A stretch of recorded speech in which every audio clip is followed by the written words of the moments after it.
We are back for another weekly edition here as we get set to preview the annual Garden State Baseball Coaches Association Clinic. The great event put on each year by Chris Roof and his staff and Gamers Baseball and the New Jersey High School Baseball Coaches Association. Gamers SBA or gamersba.com, actually gamersba.com. If you are ready to register for this great event, December 7th and 8th at the Hyatt Regency in New Brunswick. We are brought to you again this week by Team Toyota, Lawrence and Princeton, Team Toyota Princeton, Team Toyota of Langhorne, and we have two of the top coaches in the country with us. They will be here for the Coaches Clinic. We welcome Karl Nonemaker, the 2022 Assistant Coach of the Year, assistant down at Auburn, longtime North Jersey born and raised before he escaped down south, and another great North Jersey name, Steve Trimper, down at Stetson, where he's the head coach. We got two guys who were smart enough to leave the winter weather, except for the fact that you come back each year. Welcome, guys, and thanks for coming up next year or next month. Yeah, well, thanks for having us both on, Mike. We appreciate it, and we're excited to talk a little baseball here and a little Jersey baseball, back to our grassroots. Well, when you ask us both a question, I'll give Coach Trimper the lead on being able to answer. He's got a few years of experience on me, so appreciate you having us, and looking forward to coming back and seeing some familiar faces. That's right. We defer to experience. And before we came on, you guys, amazingly, right, because it was sort of parallel paths that you guys have taken career-wise, haven't really like met in person, which is like kind of crazy to me, because college baseball and the coaching fraternity is such a small world. But you've seen what each other have done from afar, and this is one of the really cool things about the clinic, right? Yeah, exactly. I mean, obviously, Karl's had a tremendous career so far. I'm proud of the Jersey boys going out there and doing well. And, Auburn's a top 5 program every year in the country is what they've been doing there. Butch has been great. And, I think that our paths probably crossed in paper sometimes in recruiting and things like that. But, it's funny because sometimes you recruit different parts of the country, at Stetson. And Karl can speak to Auburn in a second here, but like we kind of recruit Florida and the Northeast, and the reason the Northeast is there is because I'm from there. My whole career until I came to Stetson was the Northeast. It was at Manhattan College, it was University of Maine, so you kind of drew those ties where Karl's a little bit more national than I was at in parts of our career. Karl, you kind of a little more. Steve kind of went all at once from the Northeast to the South. You kind of worked your way slowly down, right? Yeah. I was fortunate enough to play baseball, in the SEC at Vanderbilt, and had an experience down there. And it's kind of interesting. Once you leave home, your relationships and things like that, the people are the coaches you play against and things like that. So was able to start coaching down at Auburn, in 2004 when my baseball career ended.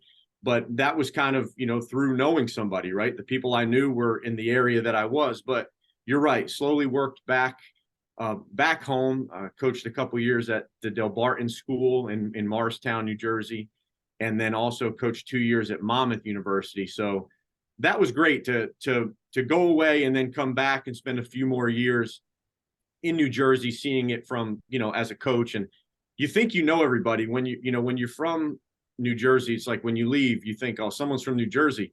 All right, where are you from? I'll know where you're from. You don't realize how many towns there are and how many people there are and things like that. I still hear of towns that I never heard of. I was excited when I was looking up Steve's bio on just, a little bit of history, because he's a little bit ahead of me. And it said Newton, New Jersey. And Newton, New Jersey, my mom ended her teaching career at Newton, New Jersey. And obviously he was at Kittatinny. So we're not too far away from really the same pocket, which makes it a little bit more interesting that we hadn't crossed paths being from so close to one another. Coach Trimper, well, I'll ask you both, but Steve, we'll start with you.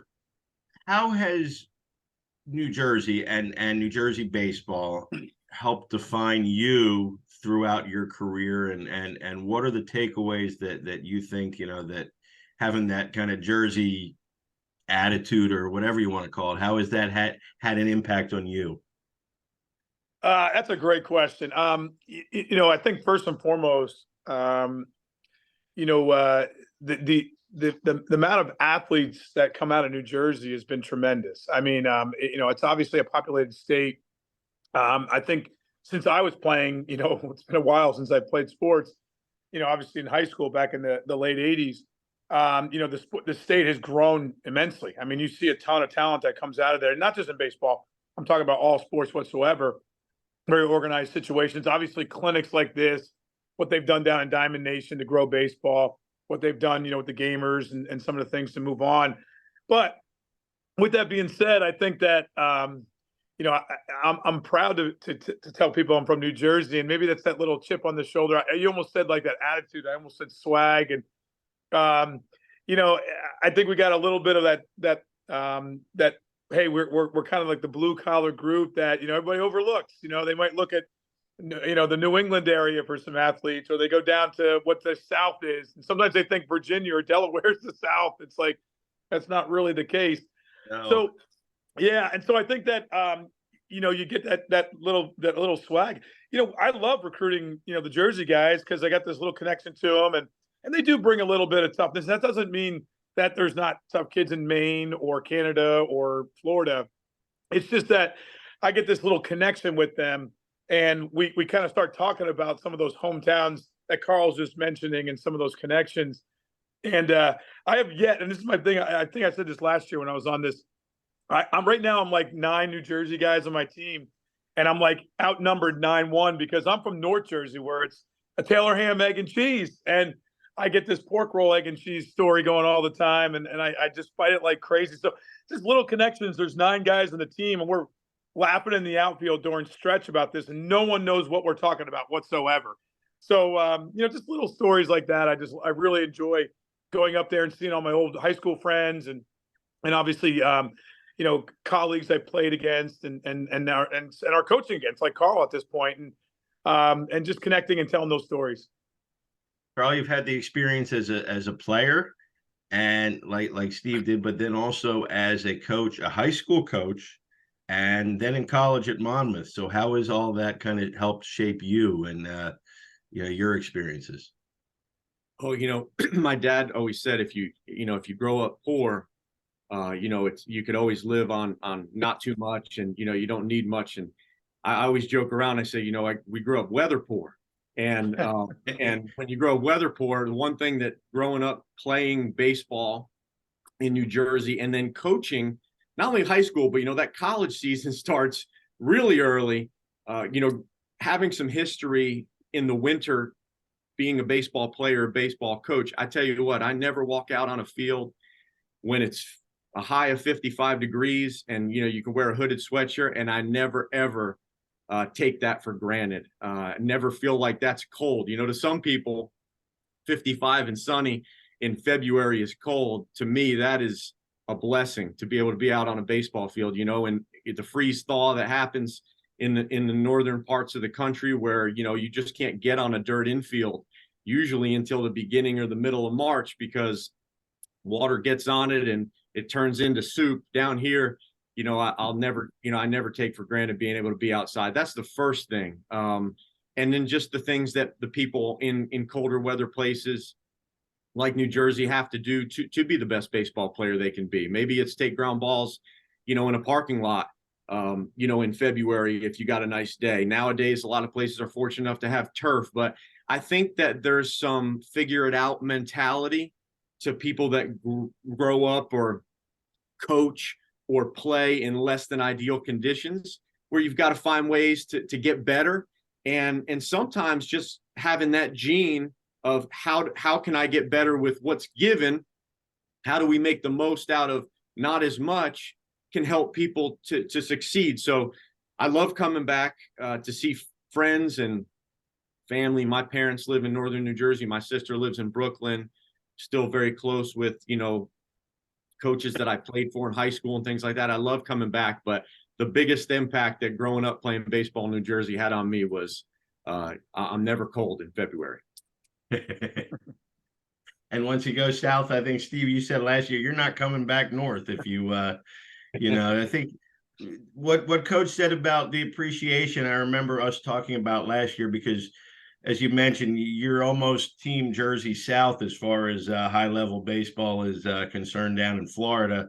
And I think it was David Bermudez that you were referring to last year as a grad student. And one of the things he brought was that appreciation of, wow, don't take this for granted, guys.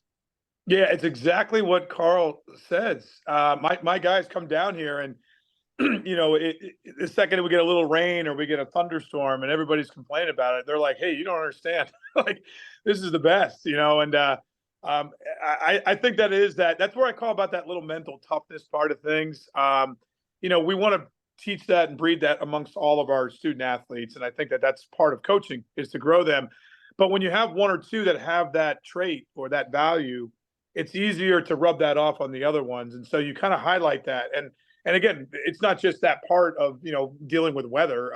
There's other things that go, it could be dealing with the heat. I mean, there's times down here when some of my Jersey guys are like, holy cow, like it's too hot. Like, this is nuts that we're practicing today, so it could go both ways. But no, I just like the appreciation part of it. I think that some of our northern kids, and particularly New Jersey, because it is where most of our northern kids are from, they didn't have as nice the high school fields, and they did have to shovel the field off, or they did have to go out there and rake a field, where a lot of these high school fields and things that are in the South, or particularly in Florida, I mean, they're pretty well kept. I mean, outside of a passing thunderstorm that floods the field, wait 20 minutes, it gets sunny and it bakes it off again, and you play. So to Karl's point, these guys are used to going into a parking lot and having to practice, because again, you get back to the indoor side of things, is that down here you can go take fly balls on the soccer field if the high school fields are taken up.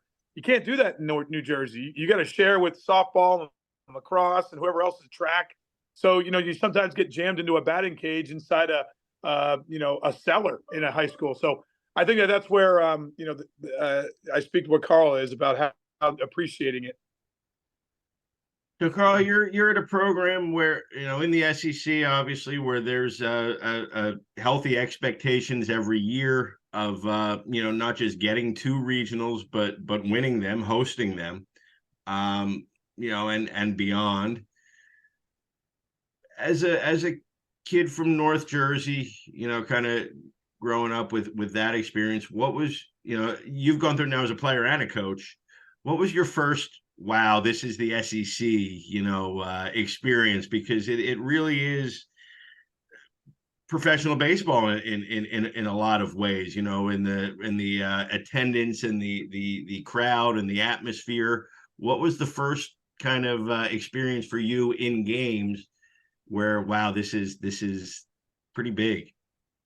We were just in Jupiter reminiscing on this. I saw Kurt Ainsworth, who's the president or CEO of Marucci Bat Company. And my single memory of being down in this league and SEC baseball was middle of my freshman year of college. We went to LSU. That was that was 1999.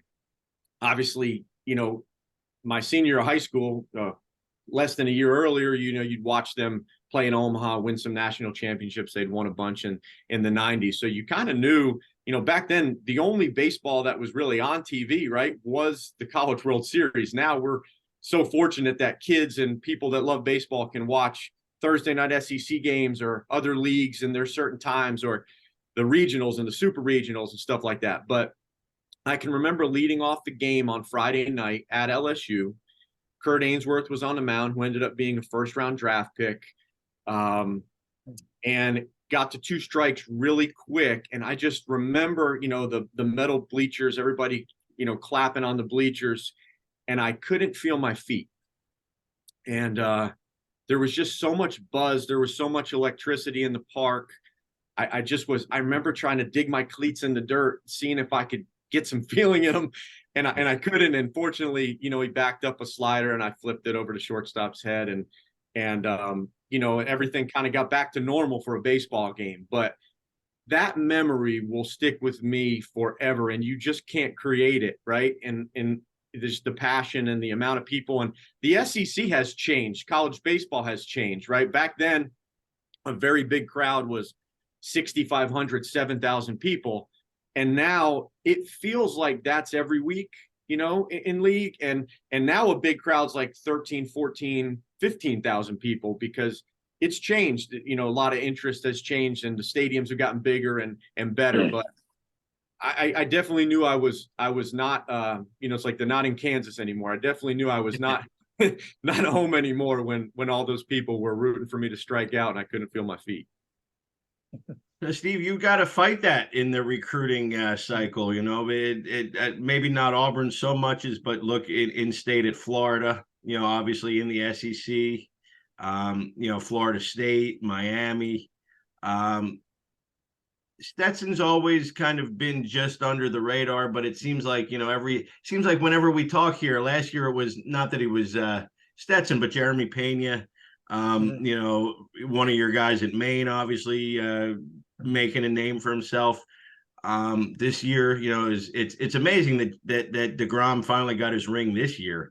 I know. After being the best pitcher on the planet for half a decade, and obviously a Stetson guy.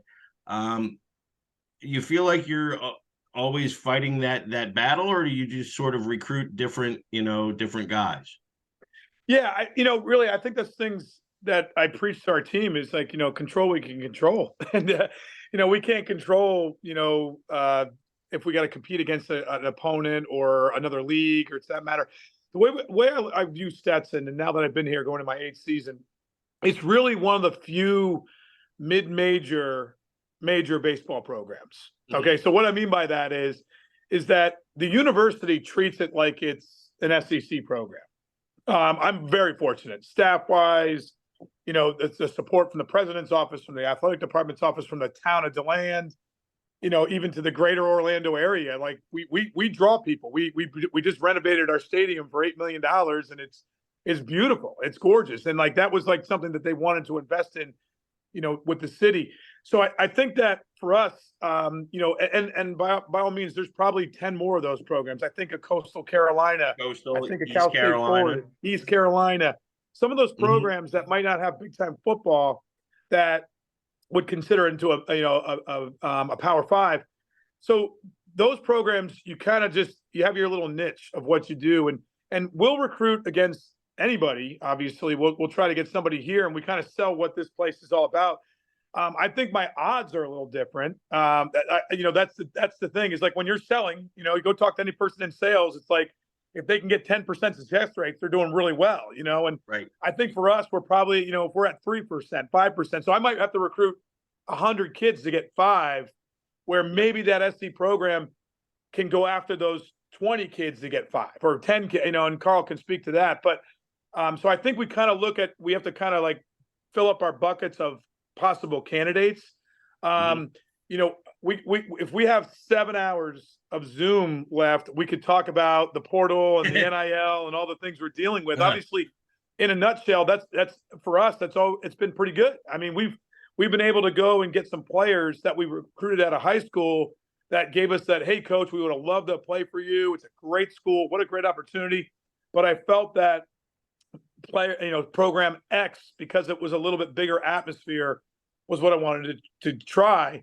And, sometimes you get there and it's maybe there's somebody else in your position that didn't get drafted, or you needed to play more. So we've had a lot of that bounce back on the position player side of things that I think has helped us with that portal. I'm not a fan of it. I'll go on record saying I don't like it. I don't like the fact that people can kind of move all over the place, and it's hard to develop. I think Karl came up, obviously playing and coaching where you develop players. Right. And I think that, now that we're loving that we got 4 years with somebody, and possibly 3. Now sometimes it could be 2, and so 1. And 1. So I think that's where I don't agree with it around college baseball. However, for Stetson, it's something that's helped us out, I think, and we're so early into it. But on the recruiting side of things, we kind of target the kids that fit this mold here. and we gotta sell our university and our coaching staff and our success rate. And we talk about SEC baseball, but your conference sells itself pretty well too. Yeah, it's a good conference. It's changing a little bit with all the conference realignments that's going on, our team realignments.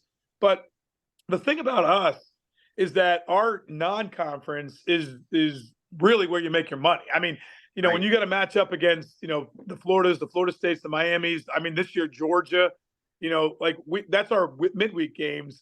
And so, we got West. And then the other thing is that we get a lot of people that want to come here.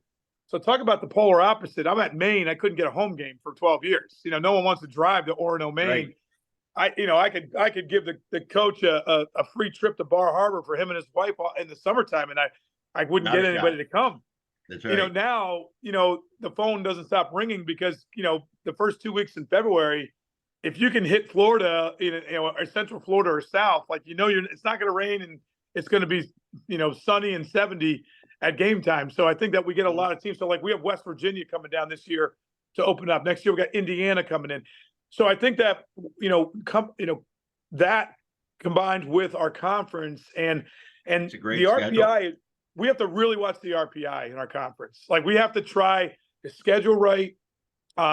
We got to hope that, the other people inside our state, like North Florida, Florida Gulf Coast, Jacksonville, the teams you're matching up with 6 times in your conference, you got to have them also schedule right because you got to keep them in the top 100. So it's kind of a unique situation that's the polar opposite again of the SEC, where you just got to kind of. I've always talked to the SEC and ACC coaches, and they're like, we just got to schedule wins and we got to be 500 in conference because anything above that we're hosting. So and Karl can speak to that. It's a different world in a lot of ways, but want to finish with this for both of you guys. It's obviously a special event, and we're talking again about the Garden State Baseball Coaches Clinic, December 7th and 8th, Hyatt Regency, New Brunswick. Incredible lineup. We're talking with Coach Karl Nonemaker at Auburn and Coach Steve Trimper, Stetson, two of the guys in that lineup. But Karl, we'll start with you on this one. Why are events like this so important, and maybe tell us how events like this have been important to you along the way?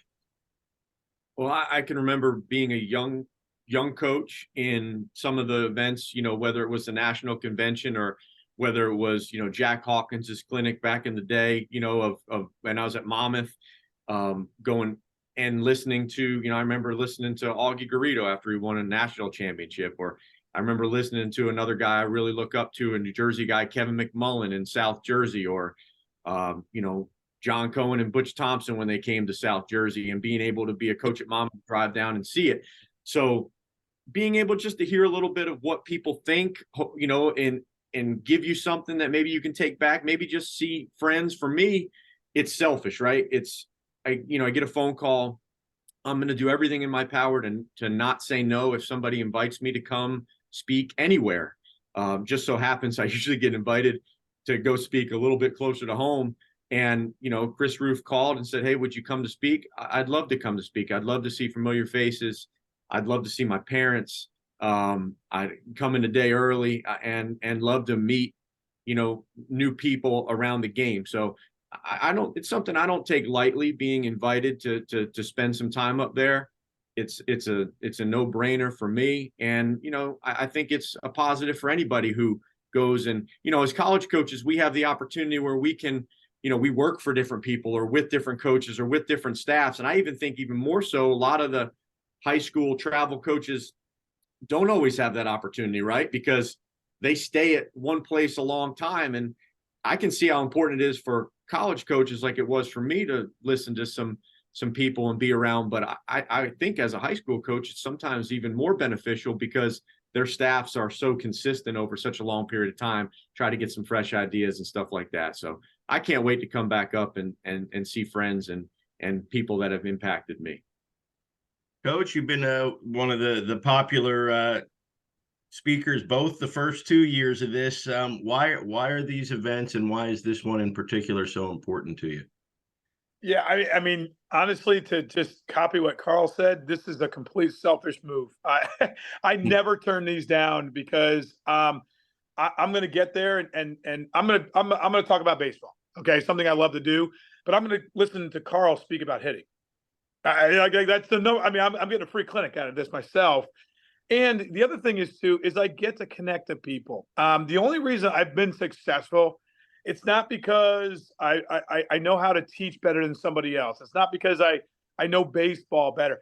I just try to surround myself with good people or connect to people, because once you have a really good conversation with that person and you really ask questions and you dive into, the South Plainfield High School coach and why he's done it so well, just for example, then all of a sudden 2 years down the road, I get a call from that guy and, hey, remember that time we talked and I got a player for you. And, it just kind of goes on. So I think my success, at least my model, and this doesn't work for everybody, and I'm not saying this is the book that's written, is that I've used my connections to advance my career and help my career out because of doing things like this. Not to mention that going to these clinics, I'm so pumped that this one's gone up, because Cherry Hill used to be big and then that kind of went away.